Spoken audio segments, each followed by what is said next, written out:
Most parents are wary of the so-called heavy metal music.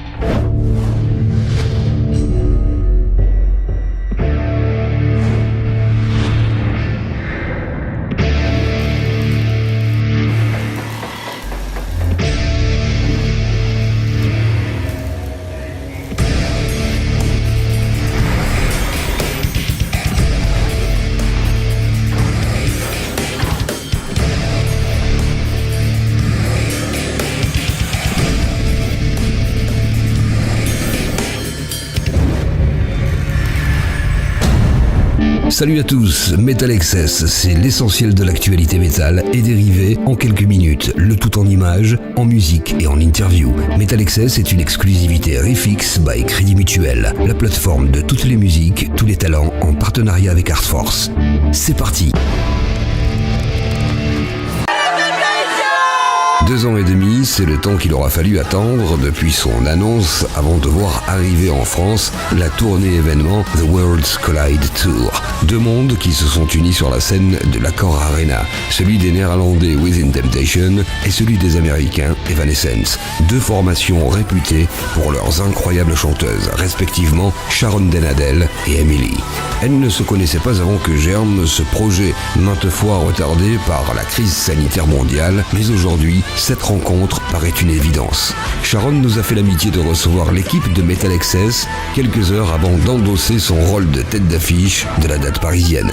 Well, I'm really happy that finally we can be together again and do this tour after 2.5 years. Of course, it was really rough on a lot of people, especially in the music industry, I guess. Although for us, we have been taking this time to write new music, but on the other hand, it's beautiful to see everybody standing more closely to each other again, because music is about interaction and getting that contact with each other and feeling one in this evening of music, not just for us but for any band, I guess. So for me it's like, yeah, I'm really grateful being back again, and also that you realize how important it is for you, and that's something you realize, of course, after 2.5 years sitting at home. Although you're writing and doing stuff, but still that contact is the main thing for us to have to make this music. D'où leur est venue l'idée de cette tournée commune. Well, we met in Amsterdam. She was playing there with an orchestra. We were invited, and afterwards we were asked if we would like to come and have a drink, and of course we accepted. And I just had a really beautiful conversation with Amy, and we just got a really beautiful connection, I guess. Although we hardly knew each other, only from each other's music. Never met her in person before that, and she felt the same. So it's like, okay, it would be really cool to have, like, maybe do something together. I think we have a lot of overlap in our fans, but also in our music, and it would really fit together. So why not do something together? And eventually it became the Worlds Collide Tour. We did play once on Download. I remember she was playing there as well, but you know, at days like that, you're all consumed by media and you know, doing interviews and stuff. Everybody's busy, and so you never get really to a place that you meet up with other bands unless you're really next to each other. But most of the time, when you have a little bit of overlap, they book you on different dates. Like on Monday they do this band, but if you want to keep the same kind of fan base, they probably book a different band, but similar band more or less, on the Saturday, so that people will stay. I don't know, then maybe that's the reason, unfortunately. But I must say that a lot of bands in the same genre, more or less, I hardly meet on the road, because yeah, we're hardly playing on the same days. Comment Sharon se prépare-t-elle avant de monter sur scène? Well, I'm going through my preparations, like my singing techniques, or warm up my voice, but also my mental state. I have a room separately from the rest, because I really need to. I can't have too many things around me happening because I get nervous, and so I really just go through the songs and warm up my voice with, you know, the straw, what a lot of people do with the water, and the exercises, ginger tea, those kind of things. Yeah. En dehors du chant, Sharon est très impliquée dans la fabrication de ses propres tenues de scène. Well, I used to be into fashion before. Well, my official direction of occupation was actually going to fashion. I did a fashion management education, a bachelor degree I have for that. But of course, when invitation happened, and that's where my heart lies. Although I love fashion, but I have a lot of ideas. But I can draw, but I can't make it myself because I really am bad at that. Although I did have the education for it, but I don't want to do it. It will fall apart probably when I wear it. So I have people to do that, and also I worked with so many different peoples, but I also work with designers who have also amazing ideas and that I like for their style. So I come with my ideas, they have their ideas, and we combine those, and then we make something awesome. Le groupe vient de sortir un EP, The Aftermath, en série très limitée, tiré du live stream de 2021, et un nouveau single, The Fire Within, paraît ce 9 décembre. Quand cette chanson a-t-elle été écrite et de quoi parle-t-elle? We recorded it during Corona time, and we released it now for the game with Iron Maiden, the Iron Maiden game. And we felt like, well, this was a song that didn't make it for the next album.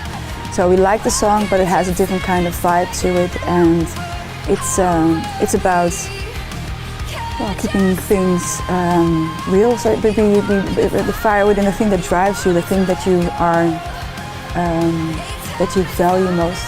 I think that's what the song is about. Le groupe a pris l'habitude de sortir une grande quantité de singles.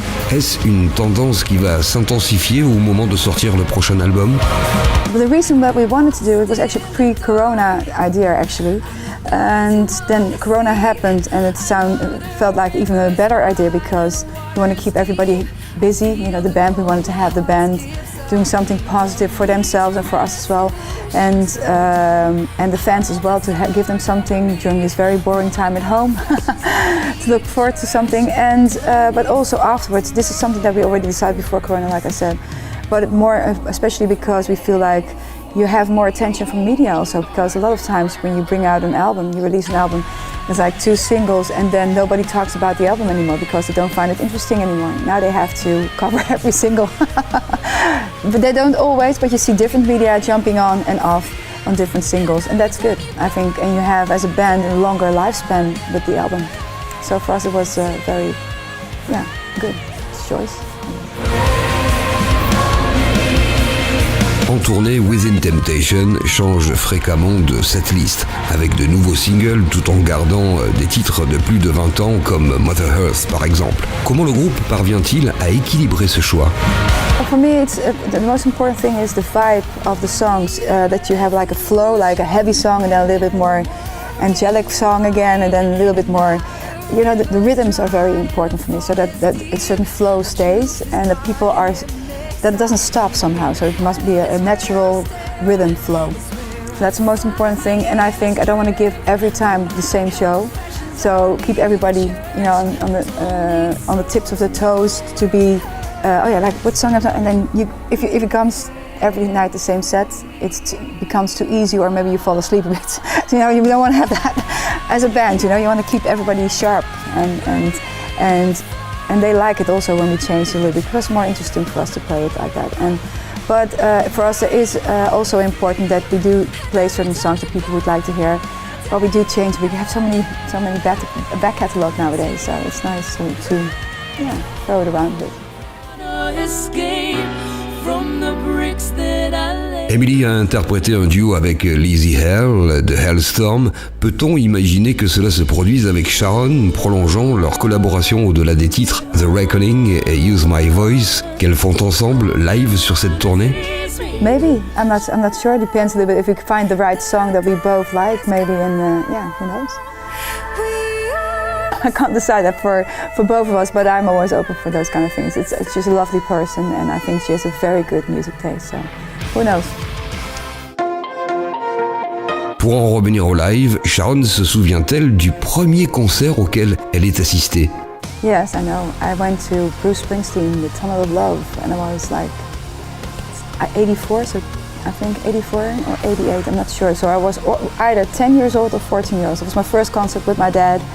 And I had my binoculars with me because I couldn't see him. He was so far away. It was in Rotterdam. It was in a huge stadium, the Kuip.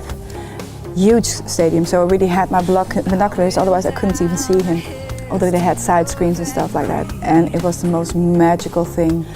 And the thing is that I was talking about this, we did a pop quiz in the bus during this tour. We do that because we think it's funny, and we have to guess the songs. And somehow I got in a conversation with our sound engineer. He said, I went to Bruce Springsteen, he's the best. I said, that was my first concert too. So you discover these kind of things on the road, and I've been working with him already for such a long time, and then now finally found out that we have a very much similar music taste as well. So yeah. Parmi les nouveautés, Sharon se tient-elle au courant de l'actualité musicale et des groupes ont-ils attiré son attention?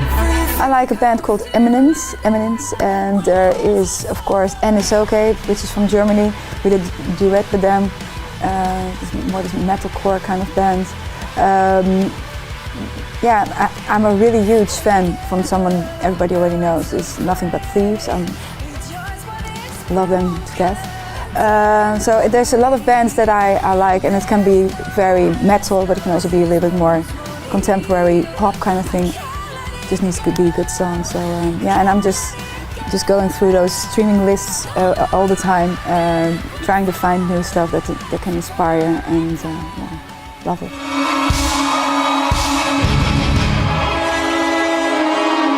Quel est le premier souvenir que Sharon ait de la France?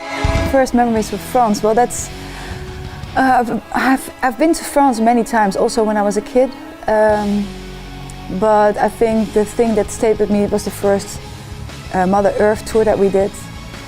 We had like this bus, very old bus, and this Dutch driver, and every morning I went out together with a friend that we just met, and he was coming as a tour manager. We just bombed him as a tour manager, and together with him I was taking baguettes from the local bakery. Good morning everyone, and then we had bread, and we had to, we didn't have like a proper tour bus, but it was like making sandwiches for everyone. It was just so lovely, and the venues we played and the people we met at that time, that stayed with us for so many years. That's always been, I remember, I think one of the first shows that we also did was Moulin Rouge. That was really beautiful.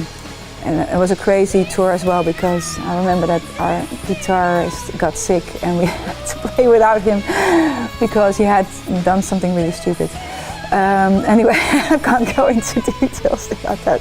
But anyway, it was a crazy trip, and somehow, I have a lot of fun memories about France, because it's just a beautiful country with beautiful people. Met a lot of beautiful people along the way. Le groupe a accompli énormément de choses en une vingtaine d'années. Pour autant, Sharon n'a-t-elle pas encore des projets en tête qu'elle rêve de concrétiser? To be honest, I'm a very content person.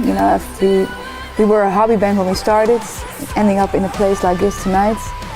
We've come from very far, worked really hard, and achieved so many things. I feel very blessed in a way. So the only thing I actually still want is to make, hopefully, an album that our fans will like as well. And just trying, it's maybe a boring answer, but it's truly the only thing that I really like nowadays is write new music and hopefully still inspire, or maybe that people will enjoy that as well, instead of only the old music, of course. And I know that people have their romantic feelings about all the older albums that we've done so far and really hold on to that, but I know also there's a lot of new people that are also open for new stuff, and hoping that they will like this as well. Pour finir sur une note d'avenir, l'année 2023 nous réserve-t-elle la perspective d'un nouvel album? Yeah, we are gonna release a new album. It's gonna have probably the songs that we already written and have released. Not sure if it's gonna be a separate part and then a completely new kind of vibe with the songs that we didn't release yet, because we are gonna try to do some more experimental stuff with the coming songs that we haven't released yet. So I'm not sure if it's gonna be a separate two thing in one box, or that we're gonna do it separately, but it's gonna be fine. We're gonna release anything, at least something new next year. Voilà, Metal Excess, c'est terminé pour aujourd'hui. On se retrouve dans 15 jours pour un nouveau numéro avec toujours plus d'interviews, de surprises et de contenus inédits. Un immense merci pour votre fidélité et n'oubliez pas de prolonger l'expérience métal sur riffix.fr. Salut!